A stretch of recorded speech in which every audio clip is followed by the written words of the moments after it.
After capping off an historic season, being one of 3 players to ever average a triple-double and finishing as a finalist to win MVP, Nikola Jokic was rewarded with some of the defenses that were best equipped to slow him down in the playoffs.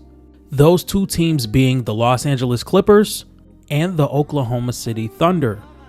Now, when we look at Nikola Jokic and some of the things that make him unstoppable, the first thing we would have to look at is the playmaking and how he makes the right decision time and time and time again. And not only to add how efficient he is, how good of a scorer he is, and how good of a shooter he is, it makes it really hard to stop a guy like Nikola Jokic in the playoffs. And it is for that reason why, even though the Nuggets may not have the roster to compare to some of the other contending teams in the NBA, that they will always have a chance in the postseason, is because Nikola Jokic is one of the better floor raisers the league has ever seen. This is like when an unstoppable force meets an immovable object, because Nikola Jokic is an all-time great center, all-time great offensive player, and an offensive engine that ranks alone in all-time conversations. And here he meets the Oklahoma City Thunder. And I think it's safe to say that this is now a historic defense. They have been all season, and they've shown the signs of being an all-time great defense all over the 82 games of the regular season, but now we can start to confirm it a little bit more. This is a team who is top 10 in relative defensive efficiency per PBB stats, and they just have the level of rim protection, on-ball and off-ball defensive play, and versatility that we just don't see often in NBA history. This year, the Oklahoma City Thunder finished top 5 in points per possession off steals in transition. This is a team that finished at the top of the league in deflections per game and has a multitude of different lineups that can combat any set of offensive schemes. And in this postseason, we can say this is probably the most uncomfortable Nikola Jokic has ever looked in a playoff setting since he's become an MVP caliber player. And I would go even further with saying this season has shown one of Nikola Jokic's biggest weaknesses. And before I go any further with weaknesses, I'm comparing this to other great historic offensive engines. Guys like Steve Nash, LeBron James, Steph Curry, all of these guys had weaknesses, whether they were gigantic or small. And going forward in other postseasons and regular seasons, I think this is a scheme that a lot of teams can lean on to try and get the best out of their matchup against Nikola Jokic. But before we do that, we have to take a trip back in February where he had a game against the Los Angeles Lakers. On February 22nd against the Los Angeles Lakers, Nikola Jokic finished that game with 12 points, 6 turnovers on only 7 shots.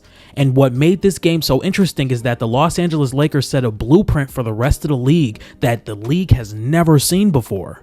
With the lack of center play and rim protection that the Los Angeles Lakers had over the season, their best bet was to front Jokic and deny him the ball the entire game. In this game, Nikola Jokic would have 82 touches. That would be a whopping downgrade from his usual season average 105. And a lot of that has to do with how the Lakers were denying the ball, sending multiple bodies the second Nikola Jokic crossed the half-court line, making things extremely difficult for him to get into his spots and get to his areas. As you can see, by the time the ball was in the air, the Los Angeles Lakers had already had Nikola Jokic sandwiched, having Jared Vanderbilt, who stands at about 6'7" to 6'9", around that range, and Luka Doncic behind him, Jared Vanderbilt fronting and Luka Doncic playing backline help. The window for this pass to be made was already extremely tight, and the second he would get an opportunity to catch it, he would be met with resistance. This made the pass extremely hard to make for Russell Westbrook, leading to a turnover. As you can see off the miss here, Nikola Jokic is already down the floor trying to take advantage of a one-on-one. As you can see, the Lakers have a lot of positional size. With multiple guys that are 6'7" and above, they have a lot of length to contest a lot of these entry passes and make life a lot tougher for Nikola Jokic. And instead of panicking and trying to foul Jokic, Luka Doncic decides to front him and contest any entry pass, leading to a very long pass from Russell Westbrook to the post of Nikola Jokic that is contested by Luka Doncic. And even if Nikola Jokic would have recovered this ball, he still would have been very far from where he's most comfortable on the floor. Now, this is where the Oklahoma City Thunder come in. Not only do they have a better opportunity to front Nikola Jokic consistently, they also have the on-ball defenders that the Lakers just do not possess to make these entry passes much tougher. And if we look at some stats, Nikola Jokic averaged 10.5 paint touches per game, which ranked number 5 in the NBA, and 10 elbow touches per game, which ranked at the top of the league. Now against the Oklahoma City Thunder, he averaged 7.8 elbow touches per game and 7 paint touches per game. Now take a look at the ball pressure that the Oklahoma City Thunder are able to put on Aaron Gordon. And I think it's safe to say that the Thunder have the deepest room of point of attack defenders in the NBA, constantly putting ball pressure on inadequate ball handlers on the perimeter, making these entry passes to Jokic way more difficult than they have to be. Now that ball pressure makes this pass extremely tough to make, and the Oklahoma City Thunder are in transition with a 2-on-1 opportunity. I want you guys to take a look at where Nikola Jokic bumps Alex Caruso, having to establish his post position way higher than he would like to and still getting the ball ripped from under him. Now let's take a look at the players that are on the floor for the Oklahoma City Thunder. You have Cason Wallace, Alex Caruso, J-Dub, and Chet Holmgren. And with the ball pressure, length, and versatility that you're provided with this matchup, you don't necessarily have to front Jokic in the post to create a lot of on-ball pressure, which is going to make it a lot tougher for guys like Jamal Murray. You can see Alex Caruso speeds Jamal Murray up, leading to a very inaccurate pass against one of the best swarming defenses in the NBA. So this leads me to the weakness of Nikola Jokic. And this isn't necessarily his fault. We've seen it with a lot of all-time great big men on the offensive side of the ball, whether it's Kareem Abdul-Jabbar, Hakeem Olajuwon, Shaquille O'Neal, or Nikola Jokic. And don't get me wrong, I do think Nikola Jokic could have done a way better job in this series of establishing post position against an Alex Caruso, especially in Game 7. But in my line of thinking, sometimes perimeter players have an easier opportunity to be better all-time great offensive players because they can get to their own shot on their own consistently versus having to have a big man rely on someone getting the ball in their spots consistently. And what I mean by that is Kevin Durant was always able to get to the mid-range. Kobe Bryant and Michael Jordan were always able to get to the rim or to the mid-range. LeBron James was always able to generate his own mismatches. With guys like Shaquille O'Neal and Nikola Jokic, they have to rely on having the entry pass put exactly where they need it in the spot that they're able to get to, but it's not as consistent. And I think this is why in the Lakers game that I showed you, Nikola Jokic only had 7 shot attempts and 82 touches in that game, which is significantly down from his season average. Or why in a win-or-go-home situation, he only had 9 field goal attempts. I just think that it is a weakness for himself or any other all-time great offensive big to get the ball consistently if they're not the ones putting themselves in that spot with the ball in their hand.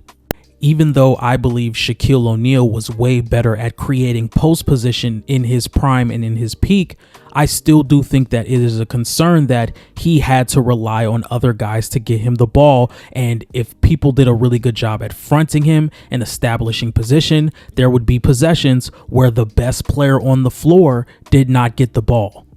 Versus a guy like Michael Jordan, who always had the ball in his hand and was always able to get to the spots that he was comfortable with most without having to rely on teammates. And unfortunately, this is something that Nikola Jokic can't fix. Although he's a great ball handler, I don't think he's at the level where he would be able to deal with the ball pressure that Oklahoma City has put on the guards of the Denver Nuggets. And with that being said, he's going to have to rely on Jamal Murray, Russell Westbrook, and Michael Porter Jr., Aaron Gordon, Christian Brown, and others to get him the ball consistently. And we saw in this series that if they can't get him the ball consistently and the ball pressure is too much for them, there's going to be possessions where the best offensive player on the floor and in the league will not be touching the ball. Even if we look at a guy like Steph Curry, who operated a lot off ball even as a guard. But when Steph Curry had the ball in his hand, he was one of the most seamless advantage creators by doing almost nothing. Whether it was just a simple pick and roll read, he was always able to generate switches, which made him more comfortable. So I don't know whether I would call this just a simple big man weakness or a Nikola Jokic weakness. because I've seen Shaq be better than Nikola Jokic as establishing position in the post consistently. But I think it is a considerable weakness when you have to depend on someone to constantly get you the ball, even if you're establishing position and they can't get you the proper pass. Because if you're going to have to do all that fighting down low and now you get the ball with 13 to 14 seconds shaved off the shot clock and now you're sped up, that is a weakness to where you can't get the ball consistently to where you're most comfortable. So ladies and gentlemen, if you guys like this type of content, please be sure to like, comment, and subscribe. Make sure you guys follow me on Instagram at @TheBuzzerSports. Follow me on Twitter at ATBSports1. Make sure you guys follow me on TikTok at @TheBuzzerSports and join my playback room, where we will be going back and watching historic games and breaking down some of the rumors or narratives that were set in place. And make sure you guys like, comment, and subscribe. And let me know in the comment section, do you guys think this is a legit weakness for Nikola Jokic's offensive game? Or is this just something that I overthought and worked on for 3 hours? And with all that being said, I'll see you guys tomorrow. Peace.